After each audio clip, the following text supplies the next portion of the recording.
So too many players, they can't hit a big serve because they do not get the proper contact. Hey everyone, my name's Tyler from Universal Rackets, and today we're going over proper contact for the serve. I'm going to tell you where proper contact is and how to get there. So how do we get proper contact? Or let's start off, where do you get proper contact?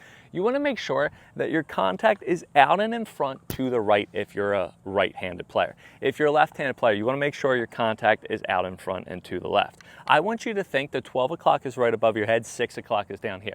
You want to make sure that you make contact at 1 o'clock, okay? Notice when I make contact at 1 o'clock, what did I say?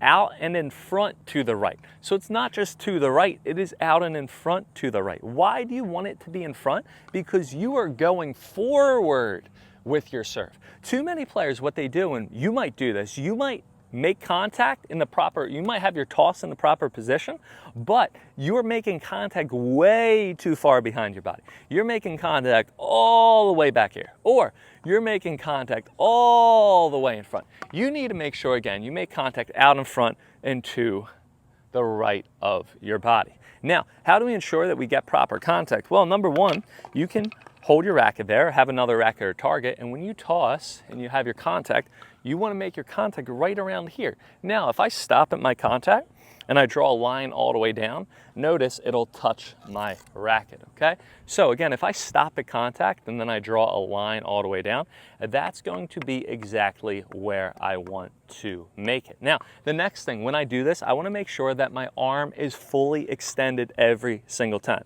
Too many players, what they do is that they hit contact way too low, they hit contact way too high, and they miss the ball. Well, they don't do that. But you need to make sure that you're fully extended every single time. So how can we be fully extended and have proper contact on our serve? It's very simple. It is all based upon the toss. You need to make sure that your toss is high enough that you can fully extend. Now, if you watch my videos that were posted 2 years ago, I would keep on telling people, because my coaches told me, you need to toss the ball as high as possible. You want your toss as high as can be. But theoretically, if I toss the ball to the frickin' moon and I let the ball drop too low, what's going to happen? I'm going to have too low of a contact. And many players struggle because when they make contact that's too low, and when they're making contact that's too low, how do you know? It's because when you're hitting, and you can get a video yourself, you're going to have a bend in your arm. You don't want a bend in your arm. You want to be fully extended. You want a straight arm. So instead of tossing the ball as high as possible, you need to think that you need to toss the ball where you can fully extend. And when you serve, I want you to stop the video here, and it should be, again, a straight arm. If you are making contact here, your toss is either too low, or if your toss is super high, it's because you're letting the ball drop too low. So how else can we make proper contact? You can make proper contact by hitting the ball at a higher point. I want you to think, if I wait for the ball, it's going to be lower than if I'm impatient and I go up to the ball. So what's the next thing? You're going to hit the ball earlier. You're going to hit your toss earlier so you can have it at a higher height and get that proper contact. So be impatient. Don't let the ball come to you. You go to the ball. You want to go up to it so you can get that proper contact up, out in front, and to the right. Now, the best way to do a drill for your serve and for your proper contact is you're going to come over here. We're going to go on a field trip. We're going to see the gate.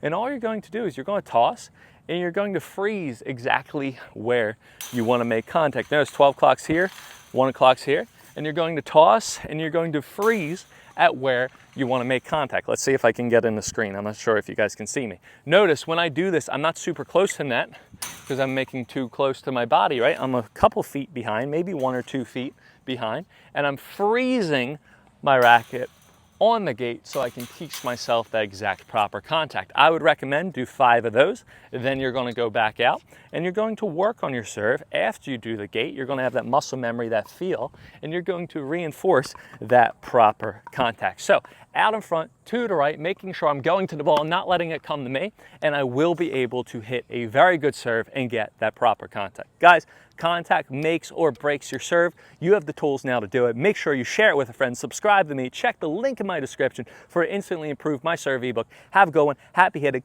get good, better contact, and I'll see you guys on court.